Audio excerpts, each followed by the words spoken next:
Iran is escalating threats against the U.S.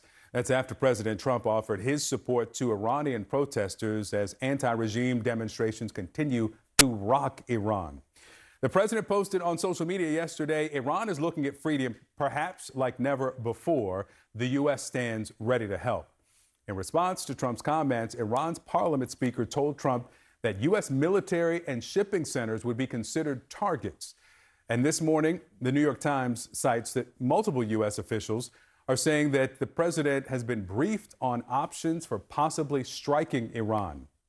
In the meantime, at least 78 people have been killed in those protests. That's according to a U.S.-based human rights organization. We turn now to CNN's Paula Hancock. Paula, good morning to you. Communication blackout there continues. How is that, if at all, affecting these protesters? Well, Victor, it's certainly affecting the way that they can communicate with each other, although we don't see that that is impacting them on the ground at this point as the numbers appear to be growing. It is also impacting how they can talk to those outside the country. And as we talked about yesterday as well, there is this fear that the crackdown from the security forces will become more brutal. We have had a number of protesters speaking to CNN over the past couple of days, and it appears, unfortunately, as though that is the case. Now, none of them wanted to use their names for fear of repercussions from the regime, but we spoke to one older couple who said that they had been looking out into the streets and they saw people of all ages that were protesting, and they then saw security forces brandishing military rifles that killed many people. We also spoke to another protester who said that when they went into hospitals, they saw, quote, bodies piled up. Now, this is something we've heard from a number of different eyewitnesses on the ground, the fact that hospitals are struggling to cope given the amount of people that have been injured just over the past few days as this crackdown by security forces continues. We spoke to one protester who was trying to help a 60-year-old man who had 40 pellets in his leg, they say, and also a broken arm. They had to go to several different hospitals in order to try and find someone to treat him, saying that it was completely chaotic. We've heard harrowing narratives and descriptions from those within the hospitals as well, from doctors and those trying to treat patients. We did, though, hear from one protester who said that this was unstoppable momentum, talking about these protests, the fact that people are coming out onto the streets knowing that they may be risking their lives, but the anger, the frustration against this regime is strong enough that they are willing to come out in significant numbers. So unstoppable momentum is how one described it. And of course, they know also that they do have this international pressure, what we're hearing from the US president, and also significant pushback from the Iranian side, in fact, saying that Trump should concern himself with problems in his own country. Victor? Paula Hancock, thank you very much. Joining me now is Justin Logan. He's a director of defense and foreign policy studies at the Cato Institute. Justin, good morning to you. Let's start here with the threat from the president and the response from the Iranian regime. The president said that he'd hit Iran very hard if forces kill protesters. The reports are that protesters have been killed, some of this number of 78. Is it clear what the red line for the Trump administration would be? Because simply the deaths thus far has not been that. No, it's absolutely unclear what the red line may be. And I think that the indications that you've seen from the supreme leader and from the Iranian leadership is that they would love to change this subject. These protests emerged organically, first from economic distress inside of Iran and broadened to include the political illegitimacy of the Iranian regime.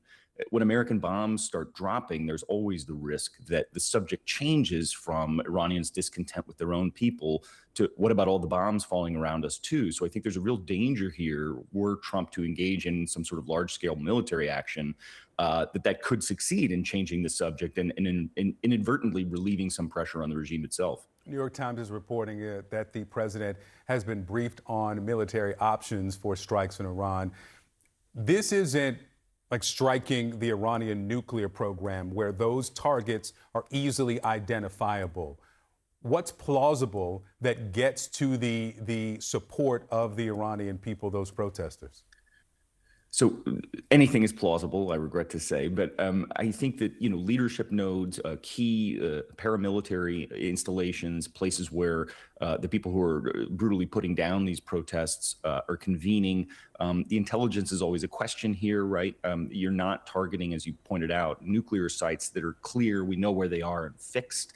So there's always some danger if you have bad intelligence and you believe that you're targeting some sort of paramilitary barracks, that you hit an apartment building or something of this nature. So it would really turn in important ways on the quality of the intelligence. Joining us now is the top Democrat on the Senate Intelligence Committee, Virginia Senator Mark Warner. Thank you so much for joining us, Senator. So the New York Times has reported that the president's been briefed in recent days on options for military strikes against the Iranian regime, though President Trump is said to have not made a final decision. Are you hearing anything? You're the vice chair of the Senate Intelligence Committee. Do you think it's likely that the administration will move forward with any military action, and should they?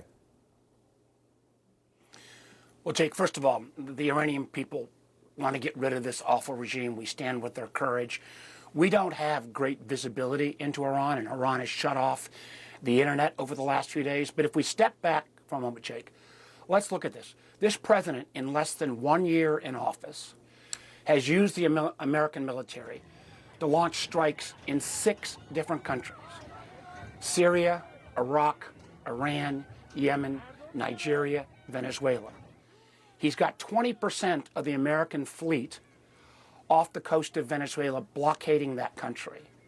He wants to increase the military budget by 50% to $1.5 trillion. How does that affect anybody's cost of living? What does that say to young people around the country, which may mean American troops could be deployed all over the world? And this was the president that was supposed to take us out of a lot of foreign wars. I don't get it. I don't understand what his overarching policy is, other than don't piss off Donald Trump. So you don't support any potential military strikes against the Iranian regime? I think we should put along with others around the region, as much pressure in support of the Iranian people. But the idea of military strikes, Jake, I know it goes back. The last time America intervened militarily in Iran was 1953, when a CIA-led coup overthrew the Iranian regime to protect oil, by the way. And that ultimately, most historians would say, was what led to the Ayatollah's rise in the 1970s. I think when we mess with the internal dynamics of a country like Iran, which is extraordinarily complex, only half the nation is Persian heritage, we ought to do that carefully, and I don't think we have enough visibility at this point to start at least planning major military actions when we've already struck, as I mentioned, 6 different nations in less than a year. Former President Obama has expressed regret for not more aggressively supporting Iranian protesters back in 2009. If you don't support military action beyond sanctions, what should President Trump do right now to support the Iranian people? I think there are ways we can call upon the international community, which, by the way, because we walked away from the JCPOA, doesn't have as much international support. I do think the strike on the Iranian nuclear facilities was successful, but as we showed, it didn't obliterate the facilities, and public reporting has said Iran's in the process of building back its capability.